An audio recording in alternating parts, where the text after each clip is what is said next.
medida sagrada pelo cúbito, a constante transdimensional. Os Anunnaki usaram o côvado 2,72, do qual derivaram os blocos de construção geométricos primários, tetraedros e esferas para traçar templos e extrapolar todos os números relacionados à Terra, órbitas dos planetas, proporções de escala musical, espaço entre moléculas de água, triangulação estelar e tornar esta informação disponível para todos os que estudam seus templos. Pedra. Quando os construtores localizaram os veios de águas localizados, isolaram o eletromagnetismo seguro e mediram o local. Adicionaram grandes quantidades de quartzo, uma substância piezoelétrica treinável, ao local. Os Anunnaki trouxeram pedras de longe para templos como as pirâmides de Gizé e Stonehenge, para impedir que as forças telúricas se movessem e para ancorá-las nos locais. Os construtores consideravam o Sol masculino, suas propriedades energéticas espalhadas na Terra pela ação vulcânica. Assim, rochas vulcânicas, vetores de energia masculina e templos onde as forças masculinas estão em ação são construídos predominantemente com granito vermelho, basalto, dolorita, pedra verde e serpentina. Eles associaram a energia da Lua como feminina, devido à influência da Lua nos ciclos de fertilidade das mulheres. Templos projetados para vetorizar qualidades femininas, Dendera no Egito, templos mediterrâneos dedicados a Inanna ou Nina, Círculo Lunar de Avebury na Inglaterra, são construídos principalmente com calcário, arenito, sarsen, mármore, xisto e alabastro. Eles construíram alguns templos para equilibrar o masculino e o feminino. Geometria sagrada. Geometria e ângulos nas têmporas iniciam um processo de manipulação sensorial para abrir os circuitos elétricos do corpo e torná-lo mais receptivo às frequências e vibrações mais finas e penetrantes. As ligações moleculares que constituem a matéria são mantidas juntas por uma matriz geométrica. A geometria é um redemoinho de energia consciente que se manifesta em direção à forma física.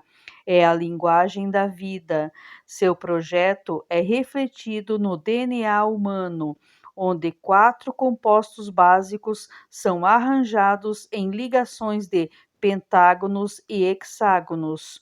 Somos hipnoticamente atraídos pela ordem geométrica, porque para nossas células biogeométricas é como se estivéssemos olhando no espelho. Somos uma destilação do universo.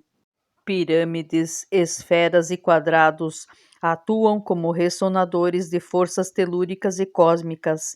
Salas de diferentes formas geram diferentes ambientes energéticos que influenciam os sentidos.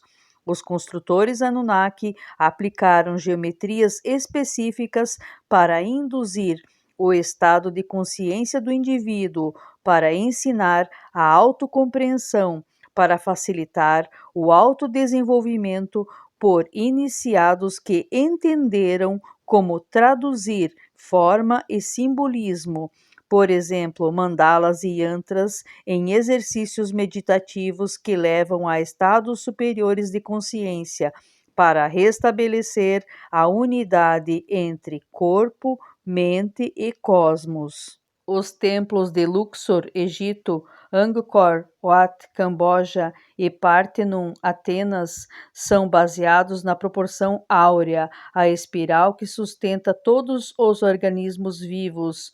As mesmas proporções são inerentes ao corpo humano. Entrar nesses templos faz com que você se sinta parte integrante da estrutura, porque está caminhando para dentro de si mesmo. 7 principais geometrias sagradas usadas nos templos são triângulo, quadrado, pentagrama, hexagrama, octógono, eneágono e heptagrama. O triângulo representa a força primária da criação em perfeito equilíbrio. O quadrado representa os elementos primordiais: terra, água, fogo e ar, mantidos em equilíbrio, definindo as forças invisíveis no reino material, mantidas juntas por uma força central. O pentagrama, fluido e feminino, difundido em todas as culturas, emprega a proporção áurea e reflete os harmônicos dos sistemas vivos da Terra. Os templos lunares favoreceram as geometrias pentagonais devido à influência da Lua.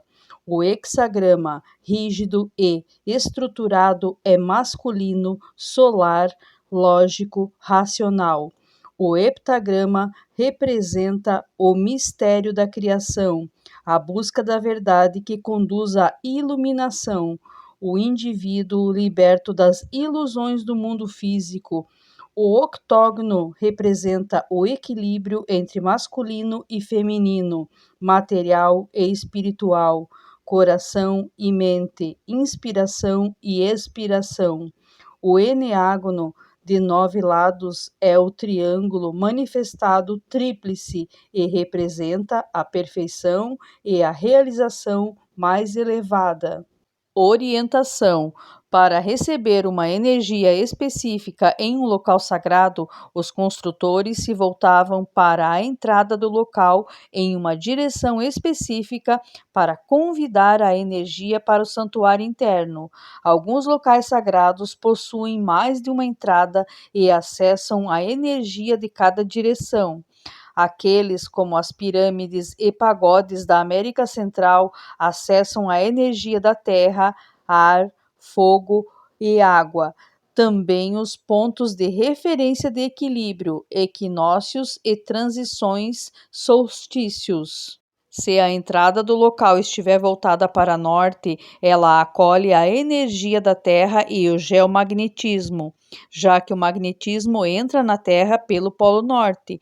Quando as fileiras de pedras verticais são orientadas de norte a sul, elas imitam o caminho do geomagnetismo que flui através do núcleo do planeta e fazem uma ligação direta com as veias e artérias da Terra, os pontos de mediação entre a superfície e o funcionamento interno do planeta para alcançar uma proximidade, ligação entre as pessoas e o planeta. Se a entrada do local estiver voltada para o sul, enfrenta o calor do Equador e acolhe no fogo força, poder e proteção, e costuma ser um templo solar que confere aos seus mediadores o poder do guerreiro espiritual. Os templos com entradas voltadas para o leste enfrentam a luz do sol renascido, o ar purificado da manhã, e celebram o elemento ar. Dawn é o despertar da escuridão, o sol emanando do submundo, a luz retornando à terra, associada à iluminação. A carga elétrica no ar é formidável. Templos de cura, como as tendas dos nativos americanos, são orientados para o leste. Locais sagrados com entradas voltadas para oeste seguem o sol enquanto ele desce para o submundo, o local do espírito. Lá, os meditadores seguem o sol até o mundo da alma. Em um templo voltado para o oeste, você viaja para dentro e acessa a comunicação com a água e a divindade. Quando a entrada de um local sagrado está voltada para o sudeste, ela se alinha com os primeiros raios do solstício de inverno, quando a luz renasce e começa a superar a escuridão, e está associada à criatividade, renascimento e sexualidade sagrada. Quando a entrada de um local sagrado está voltada para o sudoeste, ela simboliza a colheita e a fertilidade, o rendimento do sol pleno. Intenção humana.